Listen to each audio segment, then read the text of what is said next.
یتیم کے ساتھ اس نے سلوک یہ ہے اس کی ضرورتوں کا خیال رکھا جائے، اس کے اوپر یتیمی کو حاوی نہ ہونے دیا جائے کہ وہ یتیم ہے اور وہ اسی تکلیف میں دنیا سے چلا جائے کہ میرا باپ نہیں تھا۔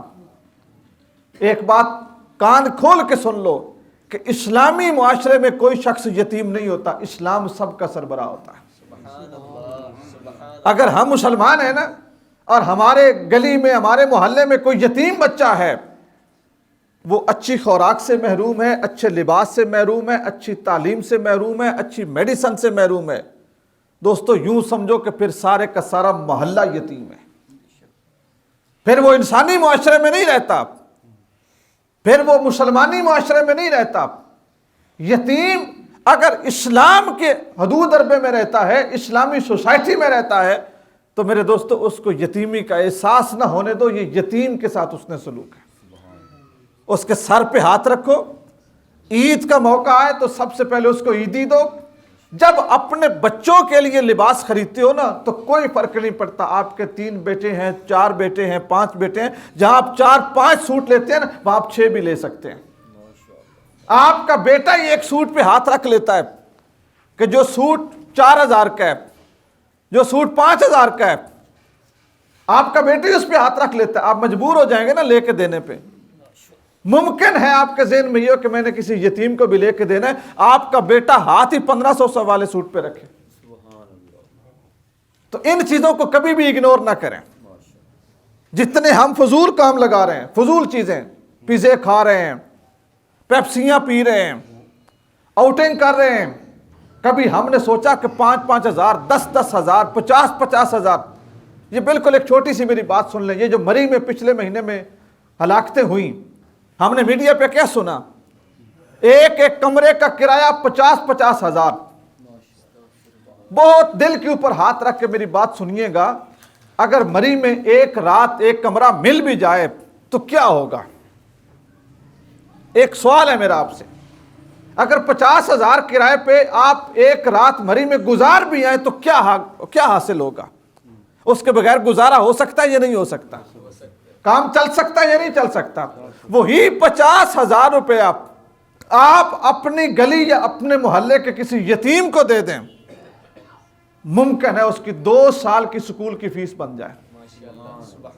ممکن ہے نا؟ تعلیم کے بغیر تو کوئی زندگی نہیں۔ ایک بچہ یتیم ہے اور بغیر تعلیم کے بڑا ہو گیا، اس نے پڑھا ہی نہیں ہے، ایمانداری سے سوچو اس کی سفارش کون کرے گا؟ اس کو نوکری کون دے گا؟ اس کو رزق کون دے گا؟ وہ کیسے پلے بڑھے گا؟ تو 50-50 ہزار، 10-10 ہزار یہ پارٹیوں پہ ہم لوگ اڑا دیتے ہیں، کبوتر بازیوں پہ اڑا دیتے ہیں، سگریٹوں پہ اڑا دیتے ہیں۔ میرا ایک پی این ہے اسکول میں، تو وہ سگریٹ پیتا ہے، نہیں چھوڑ رہا۔ میں نے ایک دن اس سے پوچھا، میں نے کہا ایک سگریٹ کی ڈبی کتنے کی آتی؟ بخدا ممبر پہ بیٹھو مجھے اندازہ نہیں تھا، میرا ذہن یہ تھا کہ 50 روپے کی ڈبی آتی ہوگی۔ میں نے کبھی پیے نہیں ہے، نہ کسی کو لے کے دیے ہیں، میرا ذہن یہ تھا کہ 50 روپے کی ڈبی آتی ہوگی۔ میں نے اس سے پوچھا تم یہ جو ایک ڈبی سگریٹ پیتے ہو اس کی قیمت کیا ہے؟ اس نے کہا سر جی 80 روپے، 80 روپے کی ایک ڈبی۔ میں نے کہا اچھا کتنی پیتے ہو، کتنے سگریٹ روز کے پیتے ہو؟ اس نے کہا جی میں 2 دنوں میں ایک ڈبی پیتا ہوں، 2 دنوں میں ایک ڈبی۔ صحیح بات ہے کہ وہ میرا ملازم تھا، مجھے اس سے دلچسپی تھی، محبت تھی، میں نے اس کو بٹھا لیا۔ میں نے کہا اچھا ٹھیک ہے تم اگر اتنی پیتے ہو اس کا کوئی بینیفٹ، اس کا کوئی بینیفٹ، کوئی فائدہ تمہیں؟ اس نے کہا سر جی کچھ بھی نہیں۔ اچھا میں اب حساب کرنے لگا، صحیح بات کہہ رہا ہوں، میں حساب کرنے لگا۔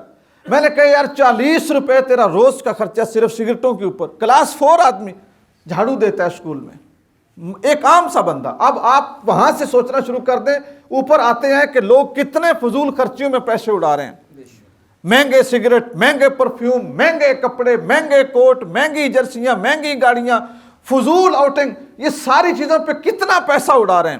اچھا میں نے اس کا حساب کرنے لگا، تو حساب کرتے کرتے میرا ایک اپنا اندازہ تھا، وہ 1500 سے اوپر اس کے سگریٹ چلے گئے۔ تو میں نے نا اس کو پکڑ لیا، بخدا میں نے اس کا بازو پکڑا، میں نے کہا یار 1200-1500 کے تم مہینے میں سگریٹ پی لیتے ہو، ایمانداری سے مجھے یہ بتاؤ کہ 1200 یا 1500 روپے کا کبھی تم نے مہینے میں اپنے بچوں کو فروٹ لے کے دیا ہے؟ اس نے کہا جی نہیں لے کے دیا۔ میں نے کہا یار اگر تم اس 1200-1500 روپے کا اپنے بچوں کو فروٹ لے کے دو، تیرے بچے تیرے بارے میں کیا سوچیں گے کہ ہمارا باپ سارا دن بوکھر مار مار کے پھر بھی ہمیں فروٹ کھلاتا ہے، ان کے ذہن میں تیرا درجہ کیا بڑھے گا؟ سوچنے کی بات ہے نا، سوچیں گے تو صحیح نا کہ ہمارا باپ جھاڑو دیتا ہے، ہمیں فروٹ کھلاتا ہے۔ میں نے کہا جب وہ بڑے ہوں گے یا ان کے جسم مضبوط ہوں گے مزدوری کے تیرے بارے میں کیا سوچیں گے کہ ہمارا باپ جھاڑو دیتا تھا اور ہمیں فروٹ پہ پالتا تھا۔ کہتے ہیں سر جی بات تو آپ کی ٹھیک ہے۔ دوستو میں آپ کو بھی صرف یہ بات کہنا چاہتا ہوں، مجھے نہیں پتا آپ کے علاقے میں کتنے یتیم ہیں یا کتنے مسکین ہیں، لیکن آپ کا سگریٹ چھوڑنا اور سگریٹوں کے پیسے بچا کر اس یتیم یا بیوہ یا مسکین کو دے دینا، آپ کا اپنے آپ کو یہ جو دنیاوی تعیشات ہیں ان سے کچھ نہ کچھ محفوظ کر کے اپنی سیونگ کر کے اس یتیم یا مسکین کو دے دینا، آپ کبھی سوچے نا کہ کتنا بینیفٹ آئے گا۔